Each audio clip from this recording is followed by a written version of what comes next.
Camila, quando eu falo Camila e eu não falo doutora para ela, é porque eu me sinto falando com outra mulher que trabalha com mulheres. Então, eu queria que você contasse um pouco para a gente como foi essa busca por uma alternativa de tratamento que não a pílula. O que te fez olhar fora da caixa? Karine, então, olha só, no primeiro momento eu queria te agradecer imensamente pela oportunidade, pelo convite. Para mim está sendo uma honra participar desse projeto aqui com você, de passar um pouco a minha experiência, da gente tentar alertar as mulheres em vários aspectos. E realmente eu já sigo o teu Instagram há muito tempo, eu consegui me identificar muito com você em tudo que você fala. E eu queria explicar um pouquinho como foi que eu cheguei nisso tudo. E aí eu fiquei durante 11 anos exercendo a obstetrícia de forma muito consistente. Eu fazia vários partos todos os meses, tal. E 11 anos exercendo a obstetrícia, eu literalmente entrei no fundo do poço com vários sintomas. Cansaço, indisposição, sonolência, falta de libido, uma depressão profunda. Eu ia fazer um parto chorando, eu voltava chorando, eu ia atender no meu consultório chorando. Não que eu não gostasse daquilo tudo que eu estava vivendo, mas aquilo tudo que eu estava vivendo, de uma certa forma, estava me deixando cada vez mais conturbada e acabou gerando um burnout, que é um excesso de trabalho que gera uma série de alterações físicas e emocionais.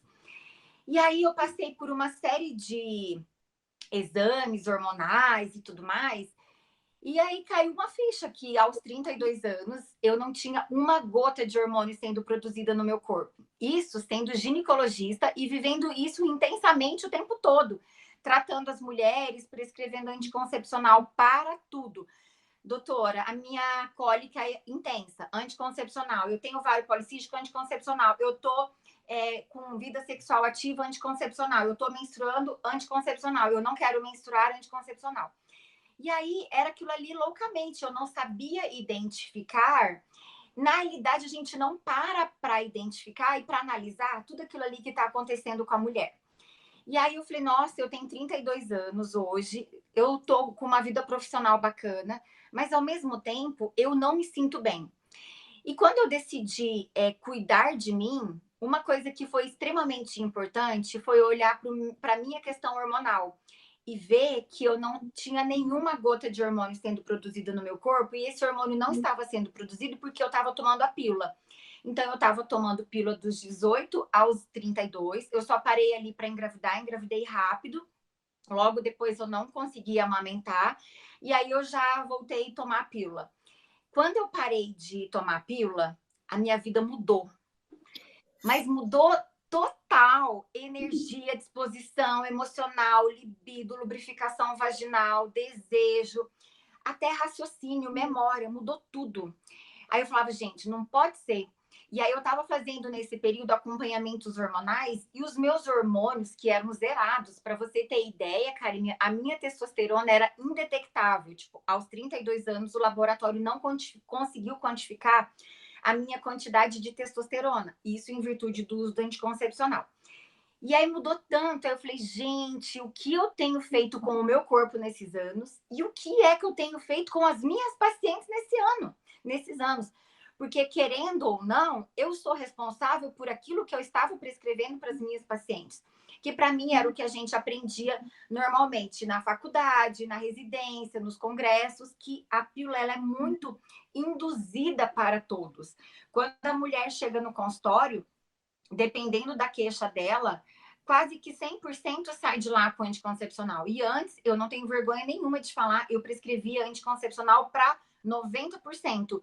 Hoje, eu posso contar nos dedos se eu prescrevi 2 ou 3 anticoncepcionais esse ano.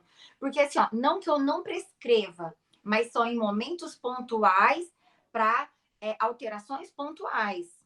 Então, quando eu percebi a diferença significativa que o meu corpo obteve parando de tomar o anticoncepcional, foi quando eu comecei a olhar e analisar e falei, gente, deve ter sim várias outras formas da gente cuidar as patologias que são tão frequentes ali na vida da mulher, sem precisar tomar o anticoncepcional. Por quê? Porque o anticoncepcional ele foi introduzido ali na década de 70, de 80, de 90, muito imposto pela indústria farmacêutica, de uma certa forma de que quanto mais vender, mais lucro. Mas a questão é, o que está por trás da mulher? Será que realmente ela precisa daquilo ali para conseguir ficar bem? Foi quando eu me aprofundei nessa questão da avaliação mais funda ali na questão fisiológica da mulher. E assim, ó, foi quando eu comecei real a entender a importância do equilíbrio hormonal na mulher, do quanto é importante a mulher menstruar, ovular, menstruar novamente. A gente tem que entender, Karine, que a nossa função hormonal não é simplesmente ovular e menstruar ou preparar o corpo para uma gravidez. Os hormônios, eles são extremamente importantes por uma série de fatores, desde memória, raciocínio, cognição, qualidade óssea, proteção do osso, proteção cardiovascular, proteção cerebral. Hoje, a gente tem inúmeras comprovações científicas do quanto a nossa produção hormonal é extremamente importante e o quanto a gente precisa desses hormônios. E o que eu acho interessante, assim, Karine, muitas mulheres, quando elas vão para mim ali no período da menopausa, eu falo, olha, dona Maria, tá na hora da gente equilibrar esses hormônios. Elas falam assim, nossa, mas eu morro de medo de usar hormônio. Eu falo, mas você usou 30 anos de anticoncepcional e não teve medo? Aí elas falam, tá, mas anticoncepcional é para evitar gravidez. Eu falo, sim, mas anticoncepcional é hormônio puro. Então, por que a gente precisa entender que atrás do anticoncepcional existem hormônios sintéticos que são produzidos em laboratório e que exercem, sim, funções específicas no nosso corpo.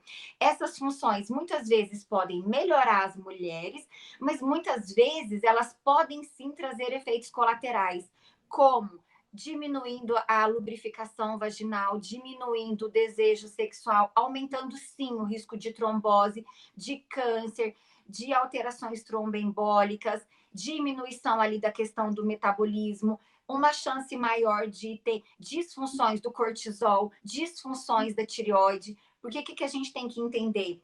Que o nosso corpo, ele é todo conectado. Quando a gente está falando ali de hipotálamo, a gente está falando hipotálamo, hipófise, tireoide, hipotálamo, hipófise, adrenal, hipotálamo, hipófise, ovários. Está tudo interligado. Não tem como a gente usar um produto químico que vai agir ali no nosso hipotálamo, na nossa hipófise, e achar que simplesmente ele vai mandar estímulo só para o ovário.